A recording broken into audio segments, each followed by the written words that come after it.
Finally हमें सबूत मिल गए कि एलियंस इंडिया में भी आते थे और शायद आज भी आते हैं। दोस्तों एलियन वर्ड सुन के हमारे दिमाग में एरिया 51 का नाम आता है, पर आपको शायद नहीं पता कि हमारे इंडिया में भी एलियन साइटिंग हुई है। एक लोकल लेजेंड के अकॉर्डिंग इंडिया में भी एक्स्ट्रा टेरेस्ट्रियल बीइंग्स आया करते थे, जिनके साफ तौर पर सबूत भी पाए गए हैं। तो ये कहानी शुरू होती है आज से 10,000 साल पहले सेंट्रल इंडिया में। इंडिया के छत्तीसगढ़ में कुछ लोग दीवारों पर विचित्र सी पेंटिंग बनाते हैं जो नॉर्मल पेंटिंग से एकदम अलग थी। ये रॉक पेंटिंग्स छत्तीसगढ़ के बस्तारा रीजन में पाई गई हैं। उस एरिया के लोकल लोगों को मानना है कि वो पेंटिंग्स रोहिला पीपल की हैं और ये क्रिएचर्स जिन्हें रोहिला कह रहे हैं ये इस दुनिया के तो कतई नहीं लगते। छत्तीसगढ़ की उन पेंटिंग्स के अकॉर्डिंग वो लोग एक व्हीकल में बैठकर आया करते थे और उन व्हीकल्स को ध्यान से देखने पर पता चलता है कि ये आज के फ्लाइंग सॉसर्स के मॉडल जैसे हैं जो हमें साइंस फिक्शन मूवीज में देखने को मिलते हैं। ऐसे व्हीकल्स जो हवा में उड़ते हैं। और अगर आपको ये लगता हो कि किसी ने आज की साइंस फिक्शन मूवीज से इंस्पायर होकर उन दीवारों पर ये पेंटिंग बना दी हो, पर ऐसा नहीं है भाई, क्योंकि ऑफकोर्स ये बात आर्कियोलॉजिस्ट के दिमाग में भी आई होगी। तो उन्होंने उन रॉक्स की स्टडी की और तब वो भी हैरान रह गए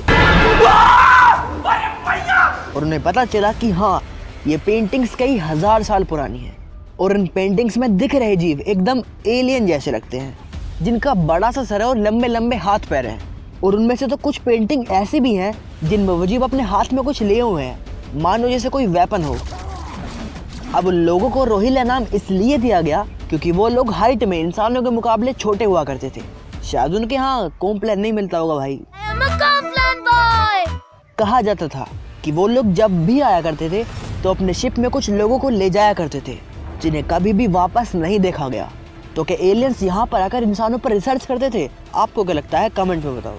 अब दोस्तों किडनैपिंग वाली चीज़ हमें पेंटिंग्स में तो नहीं देखने को मिलती, पर वहाँ के कुछ लोकल्स तो ऐसे ही इंसिडेंट बताते हैं जो stories generation by generation pass होकर उन तक पहुँची। दोस्तों पहले इस तरह की मिस्ट्री सिर्फ एक पर्टिकुलर एरिया में ही रह जाती थी, बट आज के इंटरनेट के ज़माने में ऐसी चीज़ें आग की तरह इंटरनेट पर फैल जाती हैं जिनसे मिस्ट्रीज पूरी दुनिया के सामने आ जाती हैं। वैसे आजकल इंटरनेट पर तो यार कुछ भी वायरल हो जाता है। ये सब क्या देखना पड़ रहा है? अच्छा है मैं अंधा हूँ। अब दोस्तों यहाँ ग्लोबल रिसर्चर्स इस बात पर थोड़ी आपत्ति दिखाते हैं। मगर क्यों? क्योंकि हमें इस तरह का कोई भी स्ट्रक्चर नहीं मिला है जो उन पेंटिंग्स को सपोर्ट करे। जैसे हमें इजिप्ट में पिरामिड्स मिले हैं, यहाँ हमें बस पेंटिंग्स मिली हैं जहाँ एलियंस को दिखा रहे हैं। अगर इसी के साथ कुछ स्ट्रक्चर्स भी बने होते तो शायद इन लोकल लेजेंड्स को ग्लोबली भी एक्सेप्ट किया जाता और कोई भी इन पर सवाल नहीं उठा पाता। वहीं कुछ रिसर्चर्स का ये भी कहना है कि उस समय के लोगों ने अपनी क्रिएटिविटी और इमेजिनेशन को दर्शाने के लिए ऐसे पेंटिंग्स बनाई होगी जैसे हम आज अपनी इमेजिनेशन और क्रिएटिविटी से साइंस फिक्शन मूवीज बनाते हैं, बिल्कुल वैसे ही। अब दोस्तों ऐसी रॉक पेंटिंग्स छत्तीसगढ़ के रीजन में बहुत कॉमन है, लेकिन ये वाली पेंटिंग उन सबसे मिस्टीरियस है। जानते हो क्यों? क्योंकि छत्तीसगढ़ में पाई गई ऑलमोस्ट सभी रॉक पेंटिंग्स में हमें जानवर, इंसान और शिकारी देखने को मिलते हैं। उन पेंटिंग्स में दिख रही चीजें हमारी हिस्ट्री से हूबहू मैच करती हैं। पहले इंसान जीने के लिए जानवरों का शिकार करते थे, लेकिन वो एलियन वाली रॉक पेंटिंग्स एकदम अनएक्सप्लेन्ड है। आपको क्या लगता है उन पेंटिंग्स से हमें क्या बताने की कोशिश की गई है?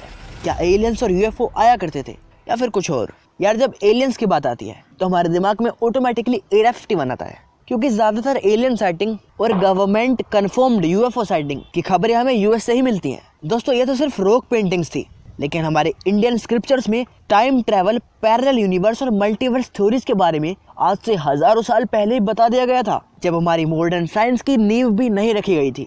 आई एम श्योर आप हैरान हो गए होंगे, राइट? अब लेफ्ट वाली वीडियो पर क्लिक करो और देखो उस पूरी वीडियो को।